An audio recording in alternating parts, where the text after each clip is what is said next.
Welcome to today's episode of Animal Quests, where the wild meets the human heart, and sometimes it ends in heartbreak. She wasn't just a marine biologist, she was a mother figure, a healer, a savior. And for one young dolphin, she was the entire world. But what happens when that world becomes too close? When nature no longer knows the boundary between love and instinct? This is the tragic story of Eliza Hart, the woman who raised a dolphin from babyhood, only for it to drag her beneath the surface, never to return. It was a peaceful morning at the Azure Bay Marine Center.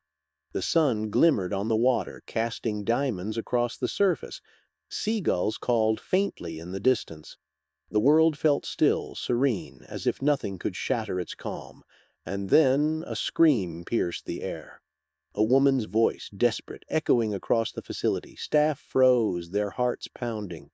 They ran toward the main tank where the water churned violently. A dolphin thrashed, its sleek body twisting in a frenzy. And in its grip was Eliza Hart. Her arms flailed, her voice broke into gasps, and then silence. The water swallowed her. By the time help arrived, she was gone. The dolphin circled alone in the ripples of her absence. This is the story of love, loyalty, and the devastating collision of human emotion and untamed instinct. This is the story of Eliza Hart and the dolphin she called Kai. She raised the dolphin since it was a baby. It dragged her under. Eliza Hart was no ordinary woman. Born on a windswept coast, she grew up with salt in her hair and sand between her toes. The ocean was her sanctuary, her escape from a world that often felt too heavy. At 9 years old, she lost her mother to a sudden illness. The grief carved a hollow in her heart, one she filled with the rhythm of the waves. She'd sit for hours by the shore, watching the sea breathe, imagining it could understand her pain. It was there, in the endless expanse of blue, that she found healing. The ocean became her mother, her confidante, her home. By her teens, Eliza knew her calling. Marine biology wasn't just a career, it was a lifeline. She threw herself into her studies, graduating top of her class with a fire in her eyes. Her professors called her relentless, stubborn even, but they admired her passion. She dreamed of rehabilitating injured marine animals, of giving back to the sea that had saved her. When she landed a job at Azure Bay Marine Center, it felt like fate. She was 24, wide-eyed, and ready to change the world. One creature at a time, Eliza was a force. Colleagues called her the dolphin whisperer for her uncanny ability to connect with the animals. She could read their moods in the flick of a fin, the tilt of a head. But beneath her confidence was a deep well of emotion. She felt things fiercely: joy, sorrow, love. And when she met a tiny, stranded dolphin calf, that love would change everything. It was a stormy spring evening when they found him.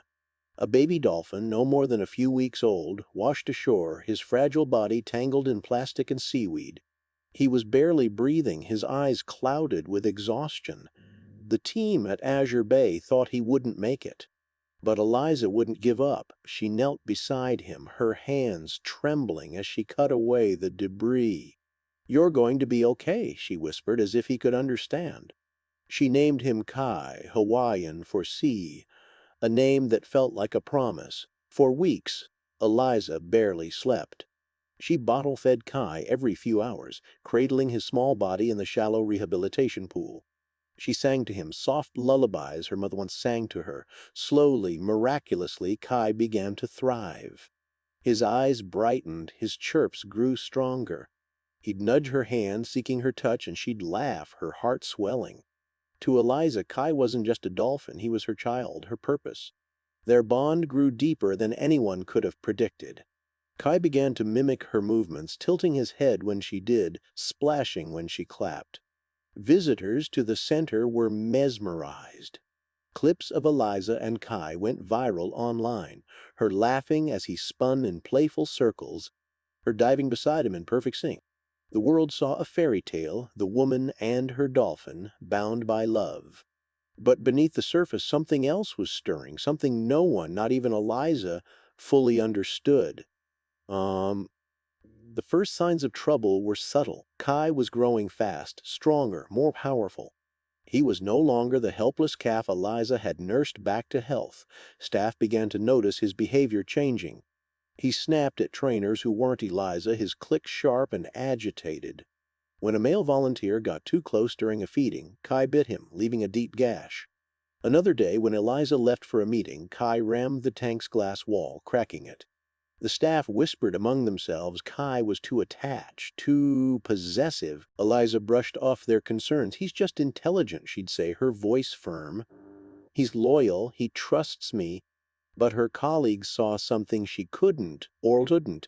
Kai's devotion was unnatural, almost obsessive. He refused to follow commands from anyone else. When Eliza wasn't there, he'd thrash or sulk, his eyes fixed on the gate where she'd return. One trainer, a veteran of 20 years, pulled her aside. Eliza, he's not a pet, he's a wild animal. You need to set boundaries. Eliza's smile tightened. He's not wild anymore, she said. He's mine. Her journal told a different story. Late at night, when the center was quiet, Eliza would write. Her words were raw, unguarded. Kai looks at me like I'm his whole world. What? Sometimes I think he understands me better than I understand myself. How do you pull away from that?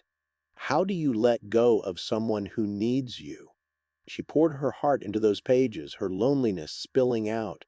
The ocean had saved her once, but now it was Kai who kept her anchored, Doctor. Rachel Lynn, a marine mammal psychologist, was brought in to assess Kai. After observing him for days, her conclusion was chilling.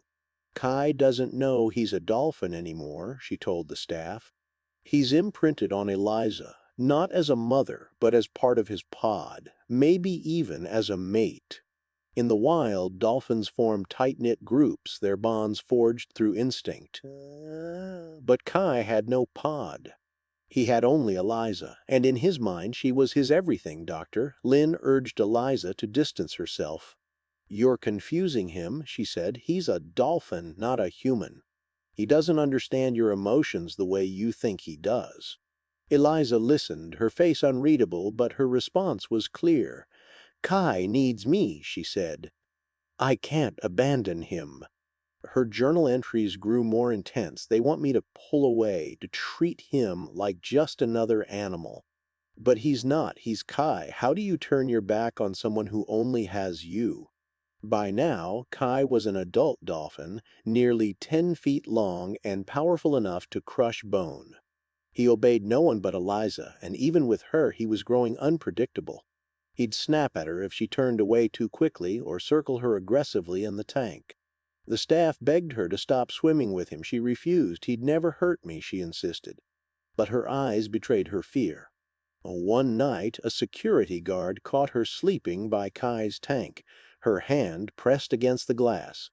She'd been sneaking in after hours, breaking every rule to be near him. Her journal entries grew frantic. I feel him slipping away. He's restless, angry. I don't know how to fix it. I don't know how to fix us. She was unraveling, her world narrowing to the dolphin who filled her heart. On the morning of the attack, Eliza arrived at the center looking exhausted but determined. She told a colleague she wanted one last swim with Kai. The water was calm as she slipped into the tank. Kai swam to her, his movements slow, almost tender. For a moment it was like the old days, her laughing, him spinning, their bond unbreakable. Then, without warning, he lunged, his beak clamped around her waist. He spun, dragging her under. Her screams echoed, then faded into bubbles. The staff rushed in, shouting, pounding the glass, but it was too late. Eliza was gone. The headlines screamed across the world, "Trainer killed by her own dolphin." Azure Bay Marine Center was flooded with reporters, protesters, and grief-stricken fans. The public was divided. Some called Kai a monster, others called him a victim. The facility faced lawsuits, accusations of negligence. Eliza's autopsy revealed the brutal truth: broken ribs, internal bleeding, and death by drowning. But the question lingered: was it an attack? Or a tragic act of affection, a dolphin trying to pull his pod into his world? Social media exploded with theories. Some shared the viral clips of Eliza and Kai calling their bond beautiful, doomed. Others demanded Kai be euthanized. The center stayed silent, reeling from the loss. The world wanted answers, but none were simple. Love and instinct had collided, and the cost was a life. Eliza's journal was found in her office, pages worn and water-stained. Her words, read aloud, cut like a knife. I'm tired. So tired. The world feels heavy again, like it did when I was 9. But Kai, he makes it lighter. When he looks at me, I feel seen, not as a scientist, not as a trainer, just as me. I know they think I'm crazy. Maybe I am, but he's the only thing that makes sense. Her entries grew darker. I'm lonely. I always have been. People leave, they disappoint, they fade. But Kai doesn't. He's always there, waiting for me. I don't know who I'd be without him. Her final entry, written the night before her death, was a whisper of despair. Maybe he's the only thing I've ever truly loved. And who's truly loved me back. After Eliza's death, Kai changed. He stopped eating, his once playful chirps replaced by eerie silence. He'd float at the surface, his eyes vacant, staring at the spot where Eliza used to stand. Trainers tried everything, new toys, different foods, even music, but nothing reached him. 3 months later, he was gone, his body weakened by stress and starvation. The last footage of Kai shows him drifting listlessly, a shadow of the vibrant creature he'd been. The sea had taken them both. Love is powerful. It can heal, it can inspire, it can bind us across species, across worlds. But nature isn't bound by our rules. Eliza Hart raised Kai with every ounce of her heart, pouring her love into a creature who could never fully understand it.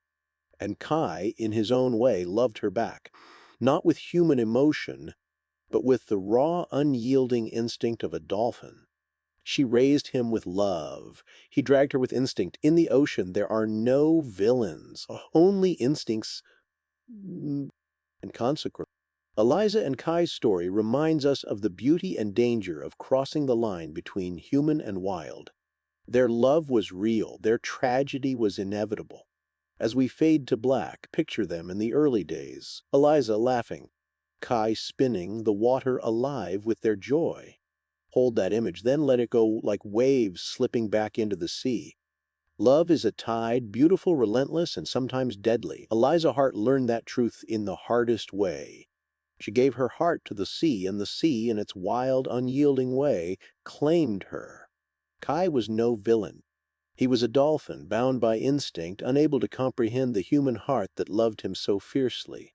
Their story is a warning, a lament, a reminder that the wild cannot be tamed, no matter how much we wish it could. Eliza's voice echoes in her journal, in the waves, in the silence left behind. She was a woman who loved too deeply, who saw in a dolphin what she couldn't find in the world above the water. And Kai, her Kai, was a creature caught between worlds, his instincts twisted by a bond too strong for either to bear. Their story is over, but its ripples remain, stirring questions we may never answer. What is love when it crosses the line between species? What is loyalty when it defies nature itself? Eliza and Kai lived those questions and paid the ultimate price. Their story is a tragedy, but it's also a testament to the power of connection, however flawed, however fatal. In the end, they belong to each other, and to the sea,